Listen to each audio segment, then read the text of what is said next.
So today we have James Foord. I've known James Foord for a few years now. I think we first met in about 2012, working at the YMCA. Uh, and I think he was in high school at the time, possibly. And then from there, we obviously went our separate ways, but it's good to be back chatting with James today. So I would probably refer to him as 40, because that's how I know him, and it feels weird calling him James.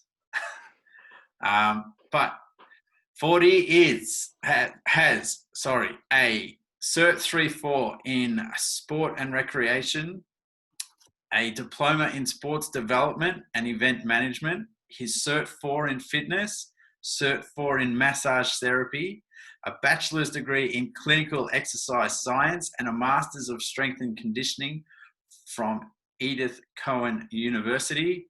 And he is currently the head of S&C at Essendon VFLW. So with all that, what stands out for you the most? Like, listening to all that sort of stuff being listed. I didn't go into the YMCA stuff. I left that out. But I suppose what stands out, I study a fair bit, don't I? Yeah. Yeah, no, I actually didn't realise that until you read that out. I've always tried to be busy and do something, and I suppose that kind of proof in the pudding. Yeah. Yeah, you got a few sheets of paper you can stick up around your wall now. Yeah, that's right. No, it's nice. That's good. So today we're going into your background, and like what's led you to where you are now at Essendon VFLW. And so if you'd like to start from your humble beginnings and to the top of the mountain that you're at now. Cool. So my beginnings, I suppose, I've always wanted to be involved in sport from playing sport.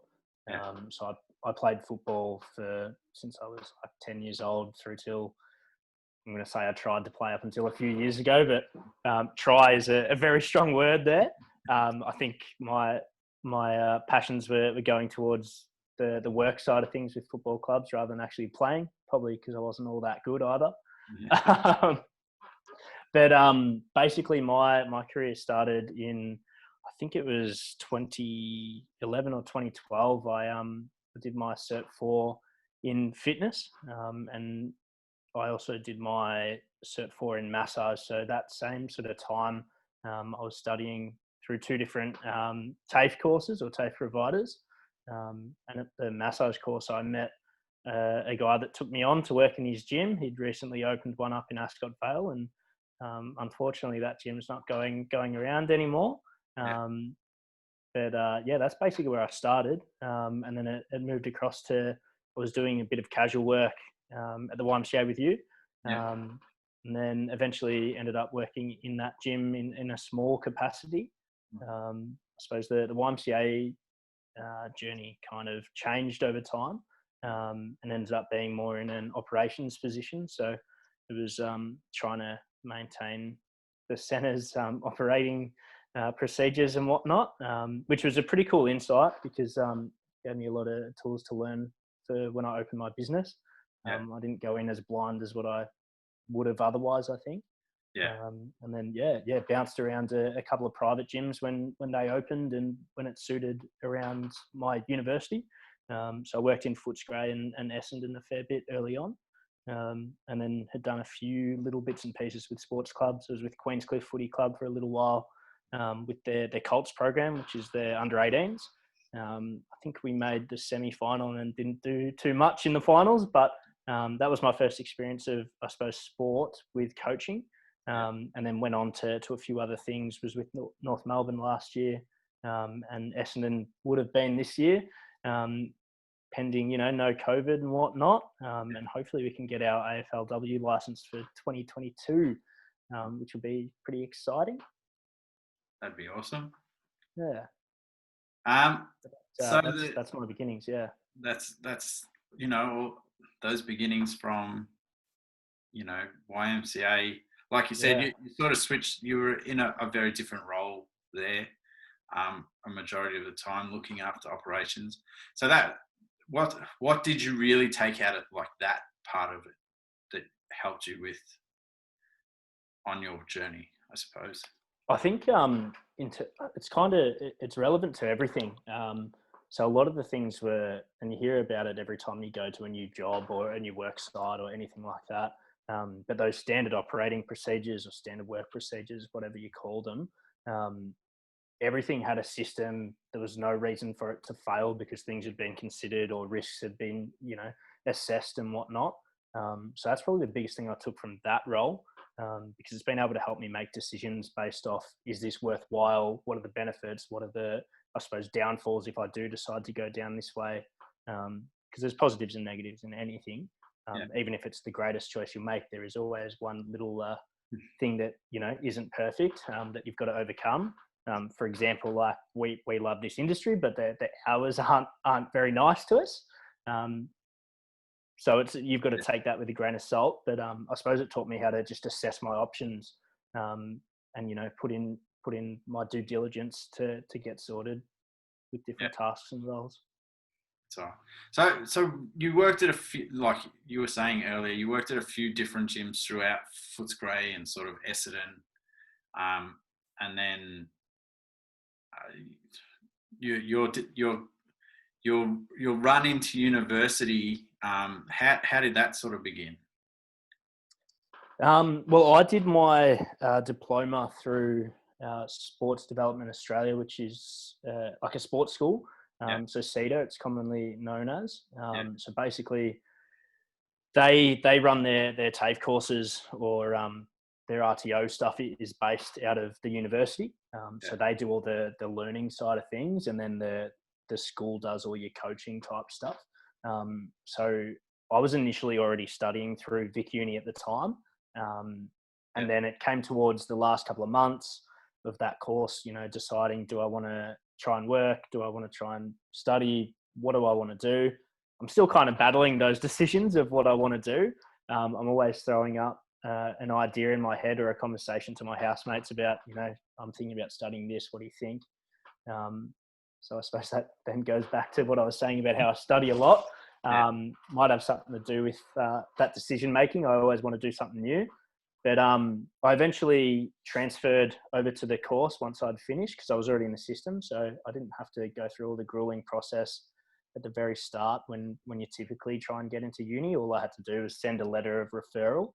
And I got the tick of approval and got into clinical exercise, which is basically, I suppose it's more of a rehab sense of your human movement courses. A lot of people go on to be an exercise physiologist from that. I chose not to.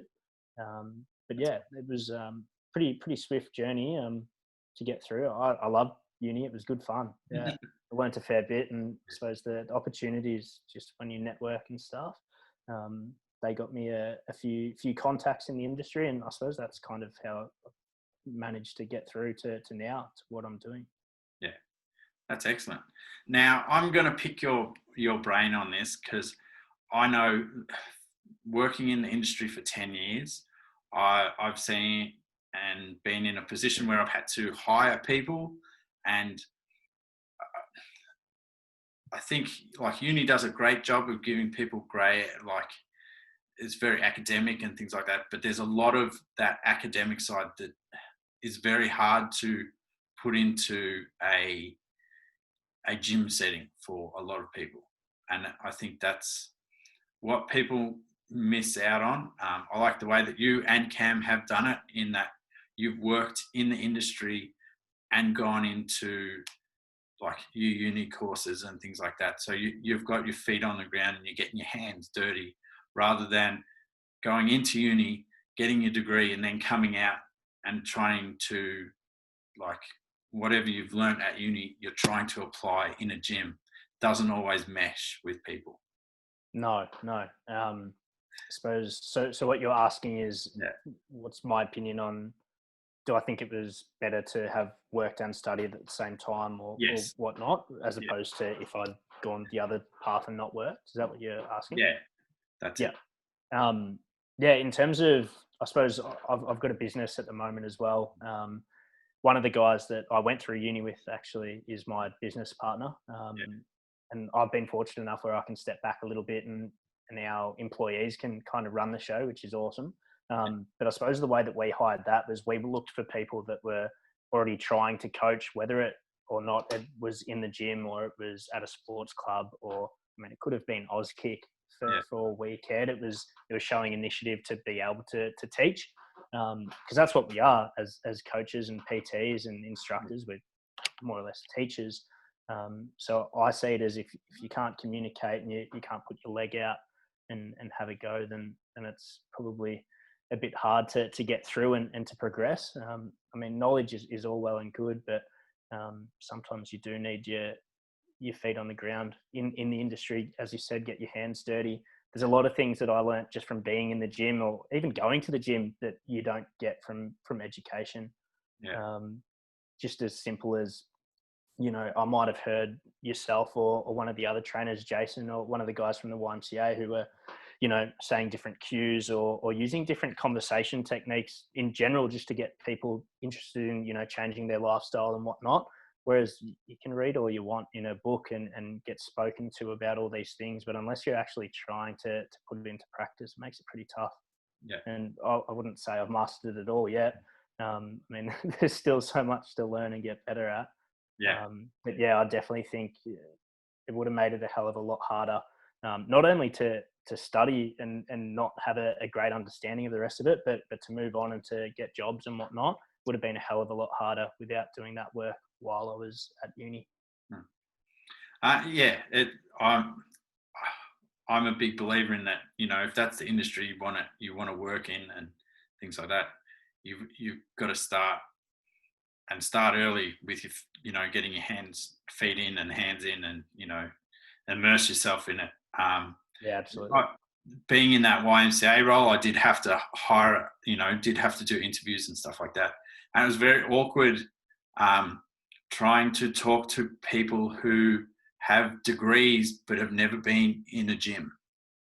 And that's, yeah. I found that, like, how do you have this degree and you haven't It makes been it in tough. the gym?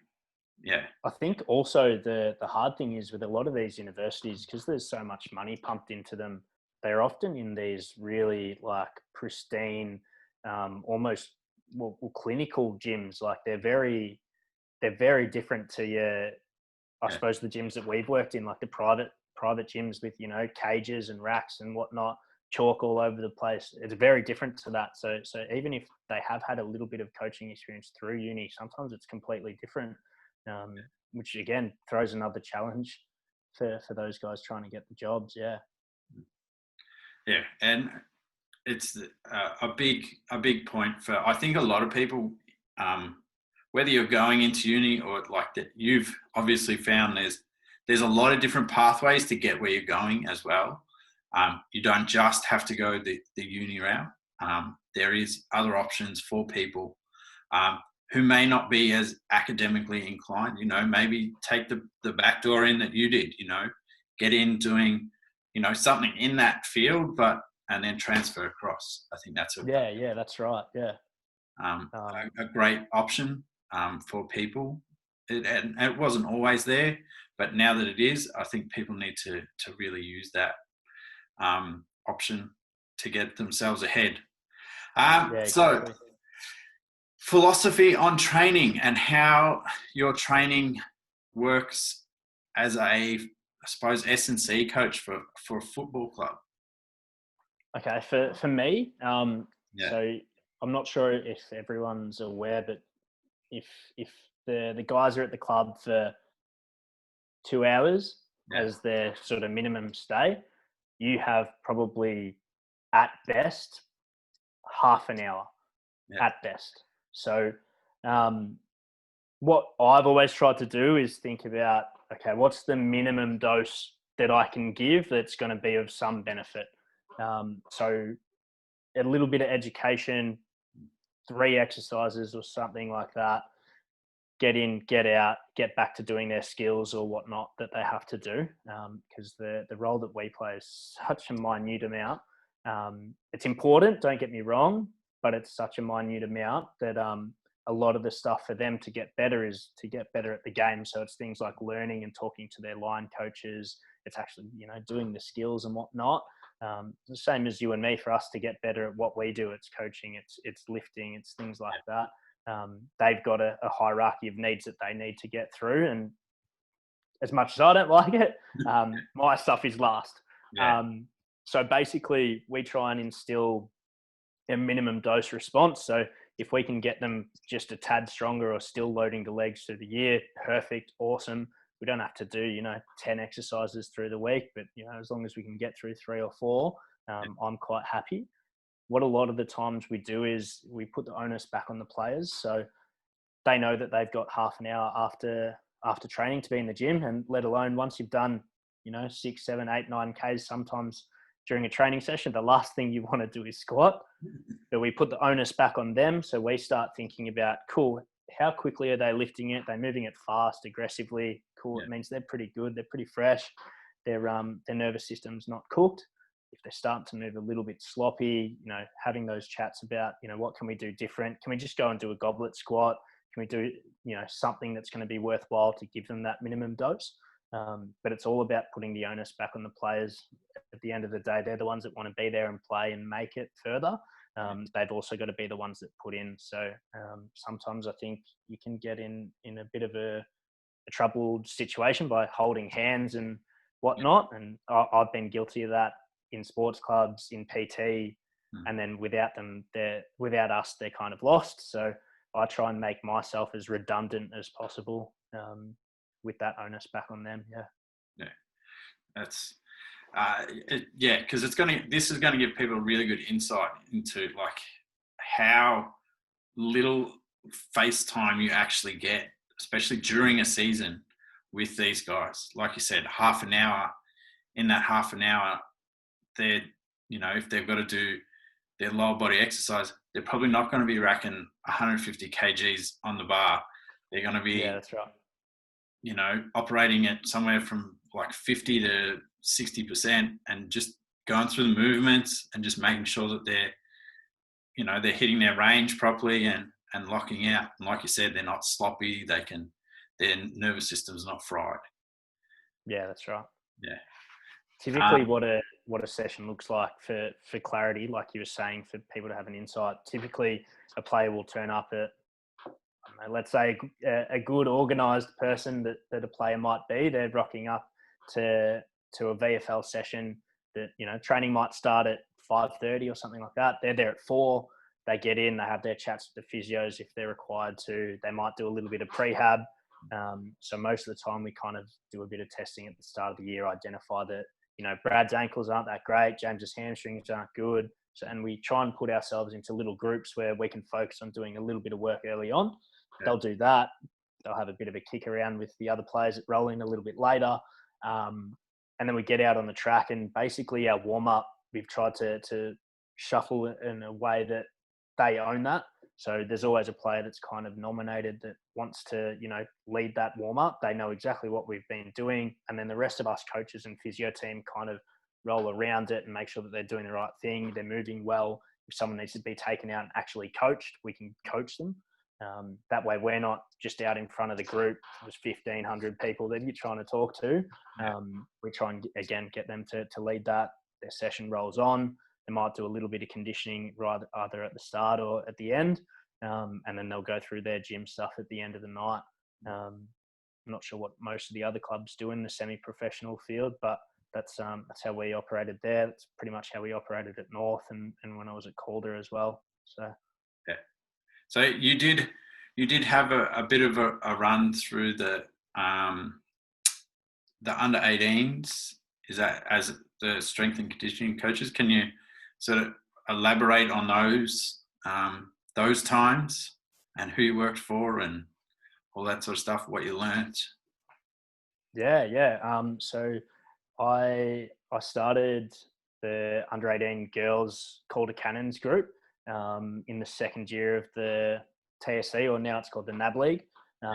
So I inherited a pretty young list.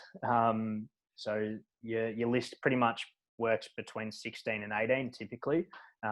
Early on in the girls comp, there were some girls that were like 14. So as we all know, that we all age differently and grow differently, and our movement, our motor control skills might be really good, or they might be really terrible. Some kids grow really, really fast and some don't. So the group that we were working with was quite vast. In the under 18 system, you don't have all that much staff that are involved, because a lot of it is voluntary, or close enough to voluntary. So you're spread quite a fair bit, and there's actually four teams that roll through the under 18 comps. I know a lot of people just see the boys that get drafted. Obviously, you've got the girls get drafted out of the 18s as well, but there's two 15 squads for both the boys and the girls. So quite often you've got staff that are crossed over all four teams. So like you said, you are coaching quite a lot of people. In pre-season, it's a nightmare. You might have something like 150 kids that you're watching. I don't know how we did it. And I mean, it's a testament to the kids that make it, because they obviously really show something to stand out in front of that many people. But basically, you've got probably 3 or 4 coaches in terms of S&C. So you've usually got a high performance manager. So I had 2 really brilliant guys that taught me a fair bit, especially with load monitoring and whatnot. So Sean Potter, he's still there. And had Todd Beams previously as well, who was really good. Todd Beams was also my boss at another gym. So I also got to get stuck into, talking to him all the time, which really helped. And then you've got a rehab coordinator of sorts, and then like an assistant S&C. And that's basically how that setup works. But yeah, I got in at Calder Cannons 3 years ago, something like that, something around that time. And our list, super young, most of them were 15 playing against 18-year-old girls, and we were belted. We got beat up. And the year before, there wasn't too much S&C going on with the girls, again, because it was a new comp. It wasn't resourced as well as it is now, although that's changing now because of COVID, but that's something that no one saw coming. So basically, we went through, a proper prehab routine, a proper warm-up wasn't really happening at that stage. A strength group, so that started with just body weight until they, looked good enough and they were competent. They weren't, fatiguing and whatnot. So only a few kids graduated to, touching weights and dumbbells and whatnot in the first year, which didn't matter because it was the first time they were kind of doing anything anyway. Kind of fortunate that there's a few gyms like yours and mine that are catering to kids like that now, which is good. So they get a little bit of extra dose. But basically we went from bottom of the ladder to losing the grand final the next year. And we had some pretty good results. We had a number 2 draft pick in the girls. We had a number 5. I think we ended up with like 6 or so that went on to make AFLW, and then are showing that they belong and they're in that top bracket. Had 2 girls that have actually won a best and fairest already for their clubs, and they're only 18 or whatever they are. And one actually won the league best and fairest this year, which was pretty awesome. From kids that worked really hard. Yeah. All your hard work there, James? None of my hard work. Absolutely not. No, you're a very humble man there, James. You could have taken all the glory. It's just a bit of guidance. Yeah. Asking questions, that's all. Yeah. So, you're obviously lucky enough to start out with the girls, obviously from the beginning, and you get to see how certain amounts of funding go into things, and to turn something from basically a non-professional into a professional organisation there's a lot of steps, and there's a lot of toing and froing to try and get that sort of funding. I've been lucky enough to work with a couple of girls who have been on some of the lists and have played, and they freely admit that sometimes they're behind the eight ball already because the guys have a substantial amount of money coming into their programs, whereas the girls don't. So, how did you find that side of it? Well, I mean, I understand in terms of it's a growing thing. I mean, it's basically. Sorry, I'm not sure if you heard that. My computer tells me when it's on the hour each time. Sorry, That's all right. Siri just says it's 9:00. Yeah, it can be frustrating, but I also understand that it's effectively a new business, women's football. Yeah. It has to start somewhere, and we're just, I suppose, lucky enough to be there at the start. Whether people see that as a good thing or not, it's growing. The girls are getting paid a little bit more each year. We're getting paid a little bit more each year. It will come. It's just not now. So I don't really see too much of a problem with it. I understand that we should be getting paid a little bit more, but I also understand the back end where, they might not have it yet to be able to do it. And someone's got to be in there to get it driving and get it going forward. Obviously with the standard going up, which we've seen in the last few years, the rest will come. So I'm not too fussed about it at the moment, but it is very frustrating, and it's hard to get passionate people that are willing to put in those hours. Again, the same sort of thing that you were saying before about people that hadn't been into a gym that had gone through all the study and whatnot. Sometimes I think we're led a little bit blind as to what the expectations are. And you do have to put in. What we used to talk about at North was, if you're an intern, you're working casual hours. If you're a casual, you're working part-time hours. If you're part-time, you do full-time. If you're full-time, you don't leave. So sometimes it feels like that. There's been nights where I've left the footy club at 11:30, and no one's been around since 9 or something like that, just to get some stuff done. And it's, you do get out what you put in. It will come. People do get bigger contracts after that. And people are always looking. For example, there was a role that went out the other day for softball over in America for some college for women, and the role was like something like 80K for half a week's work. So there is money out there, and there is progression, and we all need to get it from somewhere. So yeah, that's but coming in at that ground level for the S&C stuff, you can look at what's worked with the guys, and you can start implementing the best stuff, and you don't have to worry about cutting away stuff that can sort of clog up some strength and conditioning programs. You can cut away the fat and get right down to the nitty gritty, and really streamline your process, which coming in at that ground level, if you do it early on, it means you're not trying to fight change. You're setting the stone. You're building it. Yeah. I think that's the best part. If you can get in to athletes when they're younger, I'm not saying like the English soccer system works where they're 5 years old going to camps.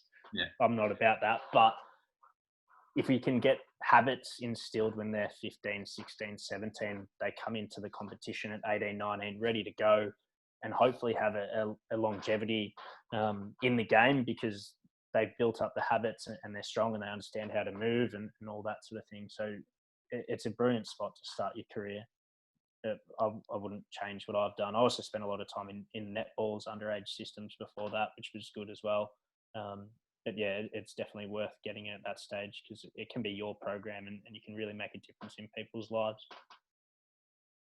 That's good. Lots of passion there, James. I like it. One thing that I suppose comes up a little bit is, and it is pretty predominant in women's sport, is ACLs and ACL-related injuries. How are you guys dealing with that? Touch wood. 3 years, only one. Yeah. Out of the 120 odd athletes, touch wood, it doesn't happen. So obviously doing something right. What we looked at was movement quality in the first place, how they're running. So a lot of times, I mean, people that have done running coaching and athletics and all that sort of thing usually come into the system a little bit nicer.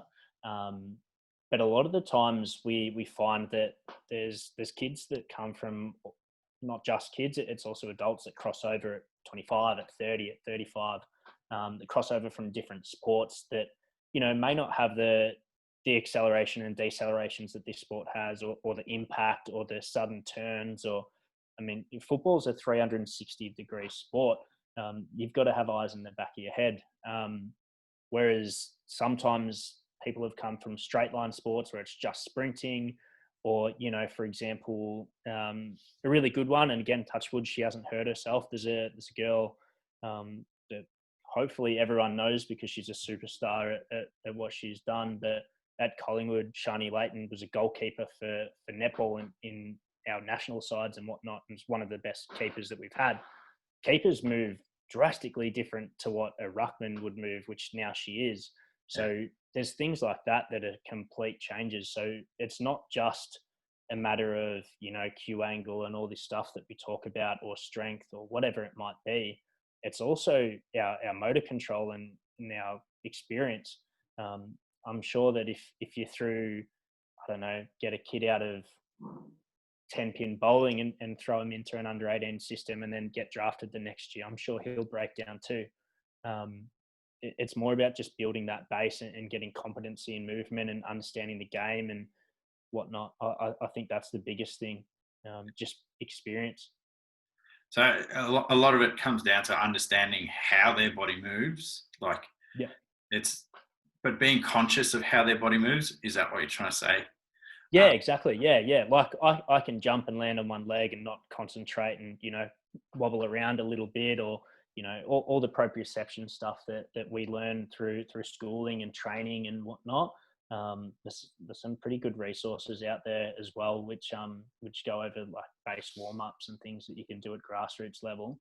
But I think most of it is understanding how we move. If I know how to, you know, pick up a ball and protect myself, and, you know, I'm not up tall bending over where I've got a big long lever of a leg, or I'm, you know, bending down, getting my glutes activated, I'm strong over the ball, things like that, which again comes down to experience. That's not all, you know, S&C stuff. That's a lot of tactical coaching and you know, tackle coaches and skills coaches and that sort of thing, which again, a lot of my theory on this comes from that stuff's got to be really great, and it is at the moment, I think, or from the people that I've worked with. But yeah, I think a lot of it comes from knowing your movement capacity and competencies, and being able to do it with your eyes closed, basically, because you're not thinking about what your knee's doing or where your ankle is or where your toes are pointing. You're thinking about the ball and how to get it to the next, you know, goal, as most sports are, really. Yeah, hitting that next target, whatever it is. Yeah. You're never, you know, having to think about your leg or, you know, what position you're necessarily in. So it really does that initial, like you were talking about, those initial years coming through, you know, junior football. It really does come down to having good quality coaches and teaching the kids how to be, like, move correctly. So exactly right. Yeah. Yeah, because you know, we as kids, you bounce back from stuff, and it doesn't sort of matter. But as you become an adult and things, you know, the bones harden and the tendons harden and all that sort of stuff, that's when we start to hit issues. Yeah, exactly. And you've also got to think, I mean, it's publicised heaps, these ACL injuries and whatnot. There's also a heap of other injuries that happen, but these are athletes that are working full time, and, you know, some of them have kids and aren't sleeping, or there's a hell of a lot more going on than is with the men. That's for sure. And again, resourcing and whatnot, it's a bit hard for them to, you know, perform at the same level. When, you know, we had a girl who was working on the docks for like a 12-hour day, had a newborn baby, and was rocking up to training and trying to play, and she was playing well, but things like that you wouldn't consider in your normal athletic world that those challenges are there. But some of that concentration, if you're tired and fatigued, and doing movement competency tasks becomes a lot harder, and it's not as easy anymore, just purely based because you're fatigued. So again, that minimum dose thing is something that I really appreciate. It's a really big one, and I think, like, I just remember reading an article where they were saying, like, that everyone's looking for the best coaches at the top level, and they're like, you should be looking at the best coaches at the bottom level, at those grassroots levels, because the guys at the top know their stuff and know how to set these kids up to really transition, into better football players. Whereas if you're just trying to get the guys at the top end, like, it's very hard to rebuild the building. Whereas if you're starting at and building those kids up, you can, dominate for years to come. Yeah, that's right. You can't build a house without foundations. Yeah. That's sort of where you're getting, isn't it? Yeah. Yeah. And it happens a lot in local sport. I've noticed is that there's always a big emphasis on sort of the top club, or the men's first, or the women's first, or whatever. But they're not the ones that feed the club. It's the ones down the bottom, and it is like that grassroots level needs to be. That's where you need to be watering and putting all your effort, because they're the ones that they grow your club. They if you're pushing these kids up and giving them the best coaching, then like you said, you can have your superstars who are going to walk into top draft picks and all that sort of stuff. Doesn't matter what sport, and that's where they make the money, and it brings more people back into the club. Yeah. Well, they're the community, the lifeblood, aren't they? Yeah. As well. Yeah. I think it'd be interesting to know what certain clubs are trying to do, because I suppose on a board level, I mean, I'd be thinking about, I want to win as many premierships in this league as I can, because it feels good, it looks nice, it's reputable. Whereas there might be some clubs that don't have, too much going on with their senior group, but they might have, a ton of kids through their program, and they might be more community minded. Again, I'm not saying that one is better than the other. I know I'd be thinking about premiership, so it would be hard to divvy up your attention to different things. I certainly understand that. But I do agree with you. I think we do need to spend more time and more of our, I suppose, coaching abilities with these younger groups. Again, they're the lifeblood of the club, and it'll pay us back in twofold, tenfold, really. Yeah. And it's especially like for you, working with those, under 18s and under 16s,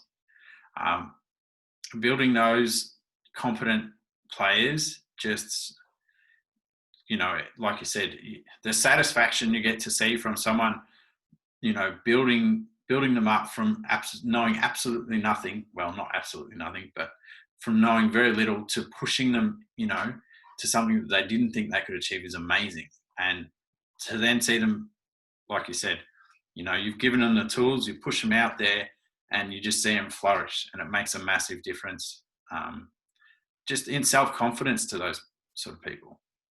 Yeah, that's right. Yeah, you're right. All right, let's talk the magical 5-letter word, COVID. Oh, I'm thinking, what's 5 letters? I had to count because I couldn't think. What was going on before? What's happened during?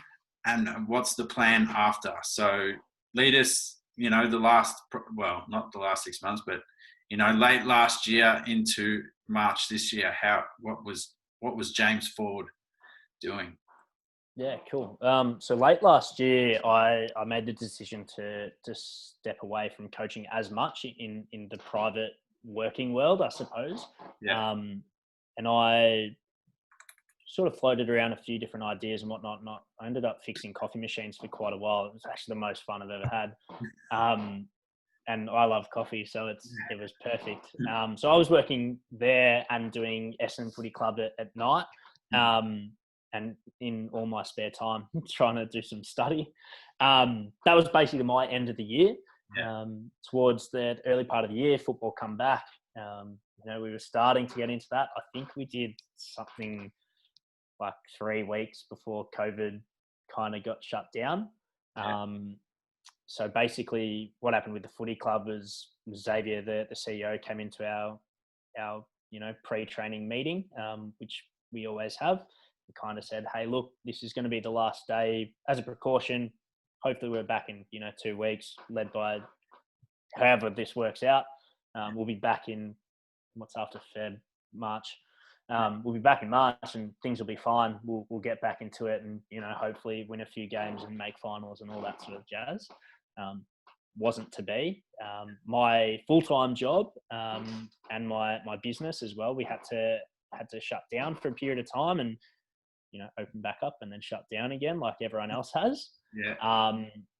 And then I've been lucky enough to find a role in the meantime with Western Health or Silverchain, who work with Western Health, which is like your Sunshine Hospital, Footscray Hospital and whatnot, which has been really good because it's allowed me to, still live my life and comfortably pay my bills and whatnot. I did spend a couple of weeks on the JobKeeper stuff and it was killing me because I just, it was twiddling my thumbs wanting to do something. So this was kind of a blessing in that aspect because it's kept me busy and on track and kept my goals ticking along, which is nice. And then just a little bit of online training and stuff with our business and a little bit of, forward planning and that sort of thing, which has been good. Zoom's been a challenge. I mean, I'm a very hands-on coach when I coach. So not being able to point and touch and, have that tactile presence is tough when you're not with someone. I understand that. Family from the same belief. You can push people into the position you want them, so they get an understanding. But it's this time has taught a lot of coaches that sometimes you need more tricks in your bag rather than just I've been lucky enough. There was a guy that his name's Charlie Halloran that was doing some online coaching. I sort of worked with him. He worked out of Vic Uni when we were working out of there as well with the business. And he actually moved to Thailand just before all this, and he's been doing online training. So he's been doing it for a couple of years now. I've just been in his ear all the time about how are you doing this? How do I fix this? Our industry is great because everyone wants to help everyone most of the time. So it's been really good in that aspect because I'm terrible at Zoom and online stuff and being able to get a bit of advice and help from everyone else, which is awesome. And that's, I think, one thing that I've learned is that you can Google stuff all you want, but if you know someone who's doing it, just ask. And they sometimes it's better than trying to read through 900 different, search results and find what you want because it doesn't. Exactly. And not to generalize, but I feel like our industry is very much show and I'll do it. So mirroring and that sort of teaching technique rather than, read something and then go do it. I think a lot of us do work better with here's what it is. This is how I do it. Go give it a go after that. I know I am. And that's really helped. Zoom is my go-to for this this show. So it's learning tricks and magic buttons and all that sort of stuff. But it's easy to use, and if I do have any issues, I can just ask people who are basically on it all day for work. So it makes. Oh yeah, that's right. Yeah. My housemates have backgrounds and everything on theirs now. I've got no idea how to do that, but Can make us feel like we're back in the gym. Put a barbell behind us or something. I don't think my laptop's that sort of sophisticated to be able to run that sort of stuff. This laptop's probably nearly 10 years old, so I won't be running any of those fancy sort of things. Now, the one question I really like asking people to finish off this interview is something that you take from training that you use in everyday life. I'm a big believer in the gym teaches you more than just how to lift weights. I would say the one thing that I take out the most. Yeah. Okay.